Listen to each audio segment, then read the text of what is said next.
தேவனுடைய நாமம் மகிமைப்படுவதாக.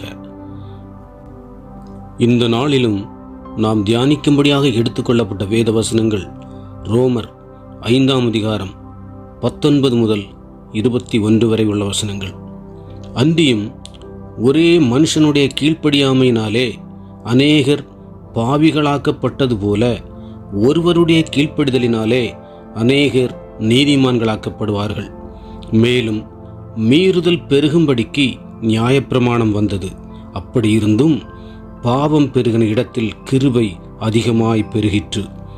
ஆதலால் பாவம் மரணத்துக்கு ஏதுவாக ஆண்டு கொண்டது போல கிருபையானது நம்முடைய கர்த்தராகிய இயேசு கிறிஸ்துவின் மூலமாய் நீதியினாலே நித்திய ஜீவனுக்கு ஏதுவாக ஆண்டு கொண்டது.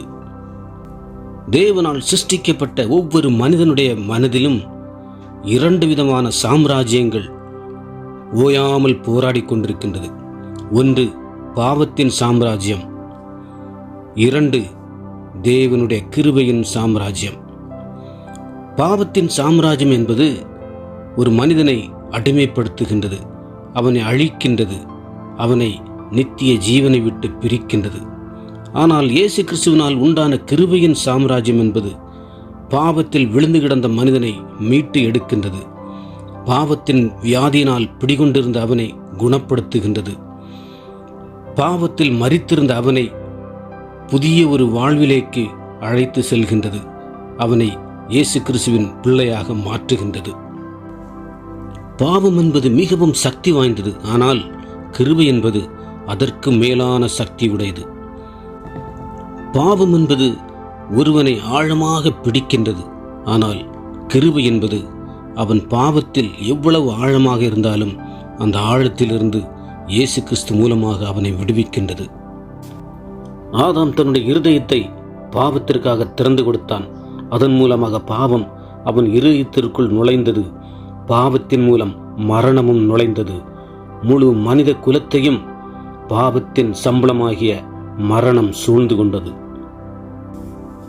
ஆனாலும் மனித சாயலாக வந்த இயேசு கிறிஸ்து யார் யாரெல்லாம் தன்னுடைய இருதயத்தை அவருக்காக திறந்து கொடுக்கின்றார்களோ அவர்களுக்குள் தன்னுடைய கிருபையை நுழைய செய்து பாவத்தினால் மரித்து கொண்டிருக்கின்ற அவருடைய ஆத்துமாக்களை உயிர்ப்பித்து மீண்டும்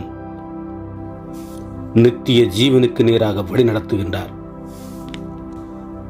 பாவம் ஒருவனுடைய இருதயத்தில் நுழையும் போது அவன் எவ்வாறு மாறுகின்றான் என்பதை ரோமர் 3ஆம் அதிகாரம் 10 முதல் 18 வரை உள்ள வசனங்கள் விவரமாக சொல்கின்றது.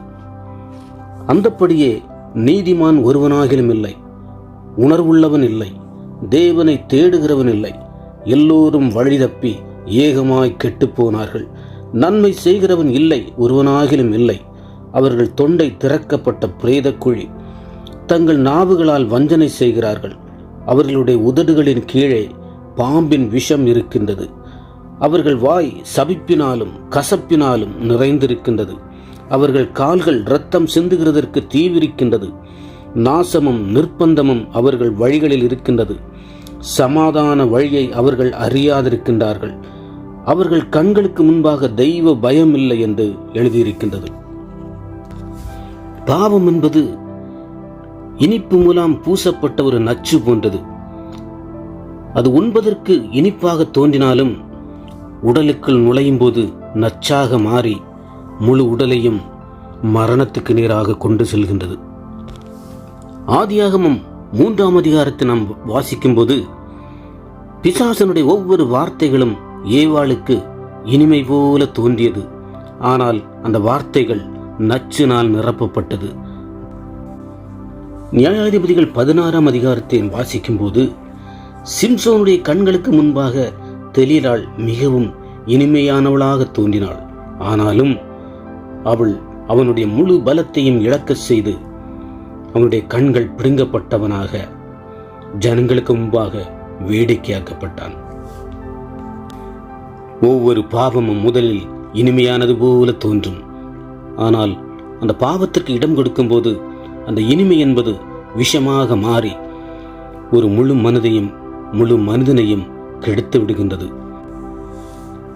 பரலோகத்திற்காக சிருஷ்டிக்கப்பட்ட மனிதனை பாதாளத்திற்கு நேராக கொண்டு செல்கின்றது.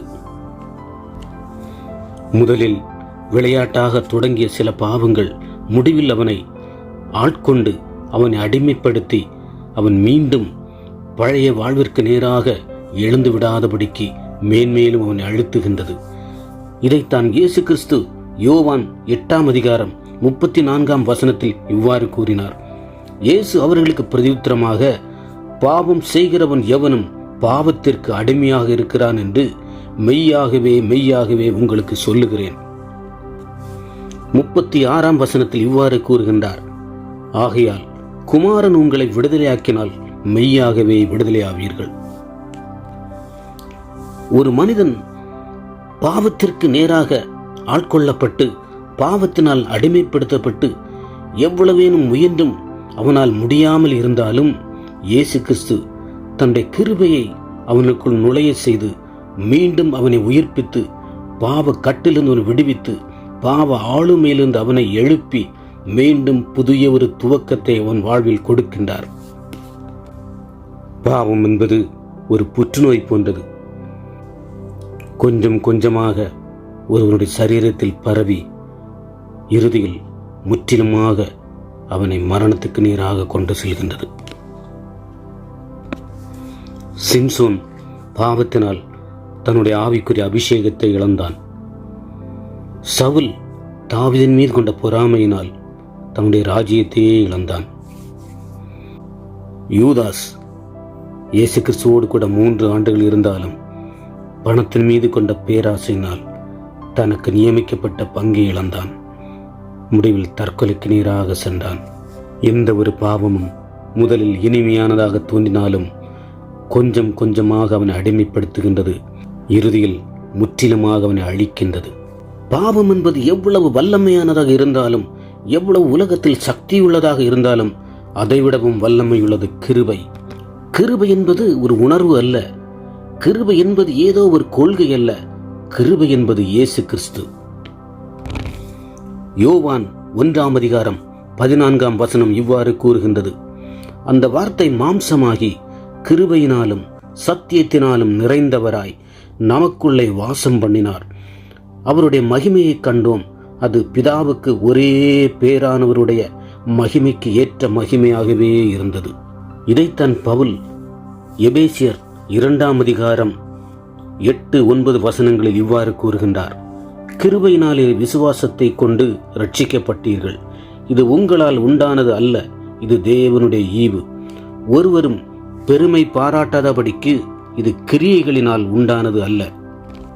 ஏனென்றால் கிருபை என்பது இயேசு கிறிஸ்து.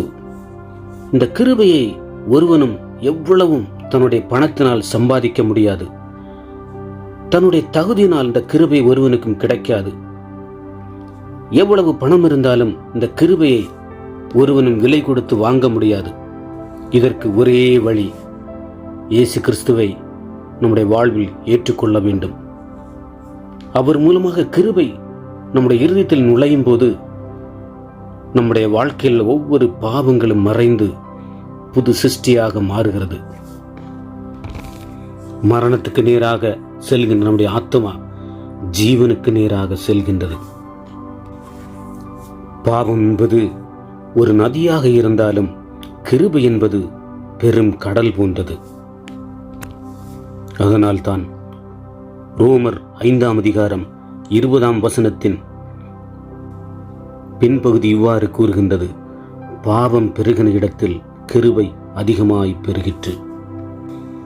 ரோமர் 3:24 இவ்வாறு கூறுகின்றது, இலவசமாய் அவருடைய கிருபையினாலே கிறிஸ்து இயேசுவில் உள்ள மீட்பை கொண்டு நீதிமான்களாக்கப்படுகிறார்கள். இதனால் தேவன் நம்மை பார்க்கும்போது தேவனுடைய பார்வையில் நாம் பாவிகளாக தோன்றுவதில்லை. தேவனுடைய பார்வையில் நாம் குற்றவாளிகளாக தோன்றுவதில்லை.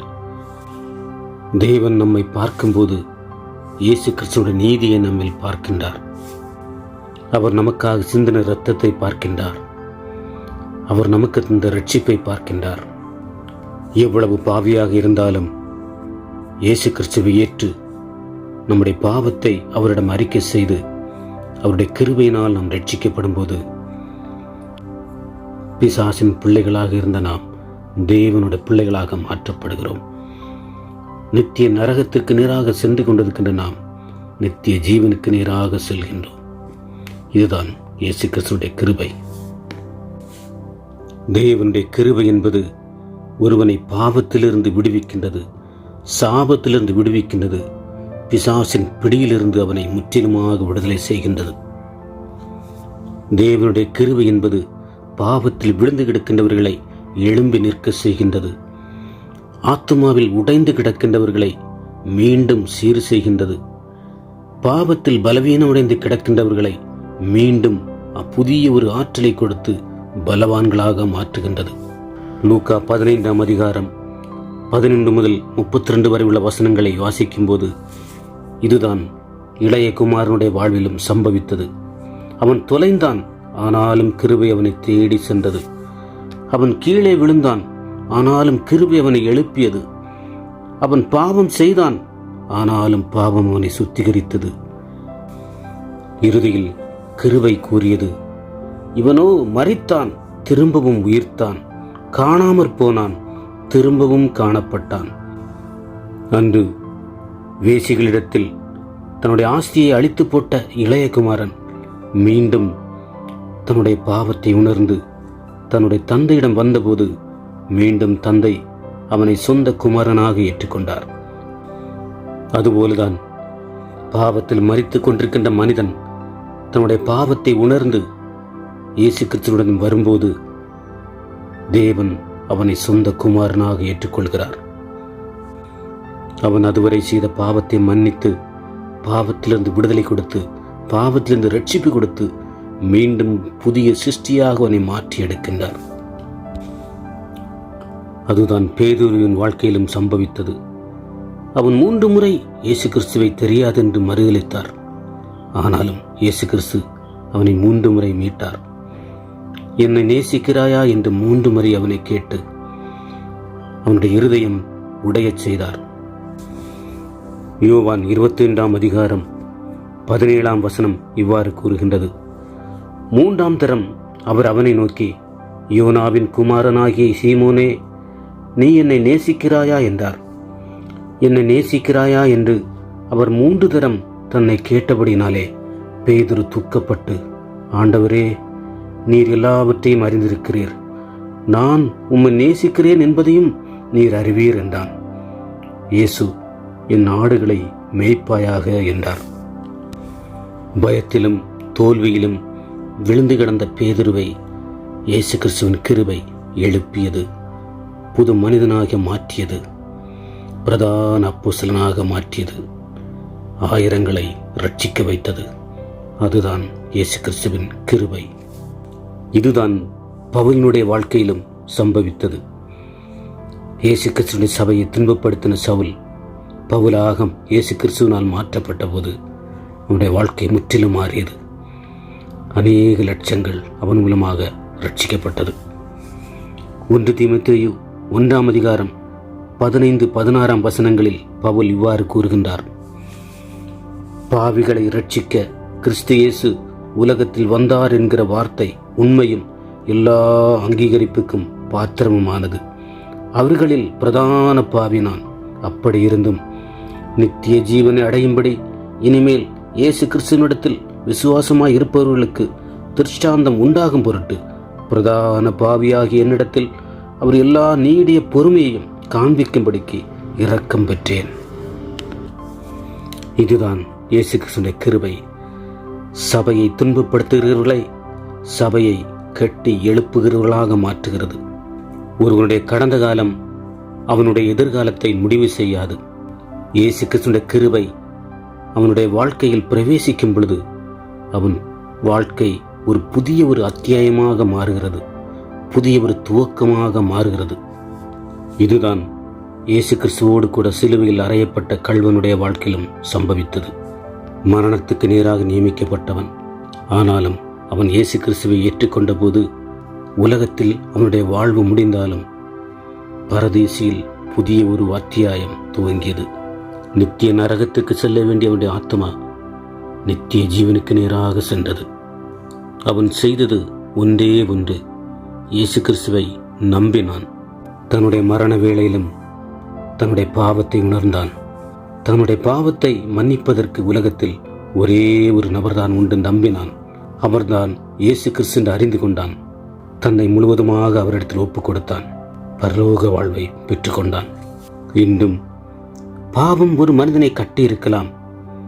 பாவம் ஒரு மனிதனை புண்படுத்தி இருக்கலாம். பாவம் ஒரு மனிதனுடைய பெயரையும் அவனுடைய மதிப்பையும் கெடுத்திருக்கலாம். ஆனாலும் கிருபை அவனுக்காக காத்திருக்கின்றது. அவன் தன்னுடைய பாவத்தை உணர்ந்து இயேசு கிறிஸ்துவிடம் முழுவதுமாக அறிக்கை செய்யும் போது கிருபையினால் ரட்சிக்கப்படுகிறான். அதுவரை உலகத்தில் முன்பாக பாவியாக இருந்தாலும் அந்த நேரம் முதல் இயேசு கிறிஸ்துவோடு கூட இணைகின்றான். அவனுடைய ஆத்மா முற்றிலுமாக பரிசுத்தமாக்கப்படுகின்றது. புதிய சிருஷ்டியாகின்றான். நித்திய ஜீவனை பெற்றுக்கொள்கின்றான். பாவம் ஒருவனை எவ்வளவு கீழாக இழுத்தாலும் கிருபை அவனை மிகவும் உயரமாக எழுப்புகிறது. அவனை சுத்திகரித்து, அவனை புதுப்பித்து, அவனை பலப்படுத்தி தேவ நோக்கத்திற்காக அவனை பயன்படுத்துகின்றது. இன்னும் நாம் நம்மை ஆராய்ந்து பார்ப்போம். நம்முடைய ஆத்மா பாவத்தினால் ஆளுகை செய்யப்பட்டிருக்கின்றதா அல்லது கிருபையினால் ஆளுகை செய்யப்பட்டிருக்கின்றதா? பாவத்தினால் ஆளுகை செய்யப்பட்ட ஆத்மா நித்திய நரகத்துக்கு நேராக செல்கின்றது. ஆனால் இயேசு கிறிஸ்துவினுடைய கிருபையினால் ஆளப்பட்டு அவருடைய ஆவியினால் வழிநடத்துகின்ற ஆத்மா பரிசுத்தத்துக்கு நேராக செல்கின்றது. கிருபையின் மேல் கிருபை அடைந்து முடிவில் மறுரூபமாகி மகிமையில் பிரவேசிக்கின்றது. தேவனுடைய பாதத்தில் நம்மை நாமே ஒப்புக் கொடுப்போம்.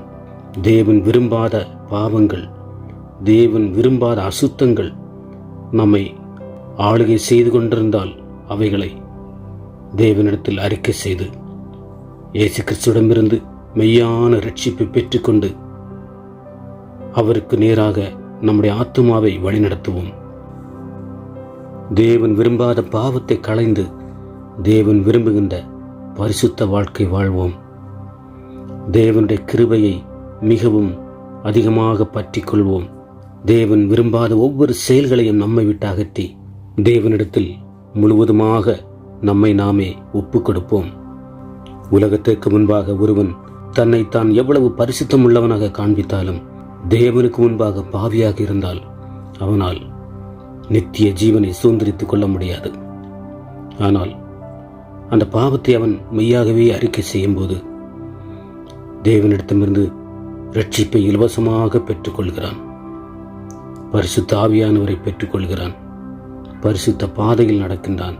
முடிவில் தேவன் விரும்புகின்ற நித்திய ஜீவனுக்குள் தன்னுடைய ஆத்மாவை பிரவேசிக்கச் செய்கின்றான். தேவன் தாமே இந்த வார்த்தைகளை கேட்ட ஒவ்வொருவரையும் ஆசீர்வதிப்பாராக. ஒவ்வொருவருடைய பாவ கட்டுகளையும் நீக்கி தன்னுடைய கிருபையினால் அவர்களை மீட்டு பரலோகத்திற்கு நேராக வழிநடத்துவாராக. ஆமேன்.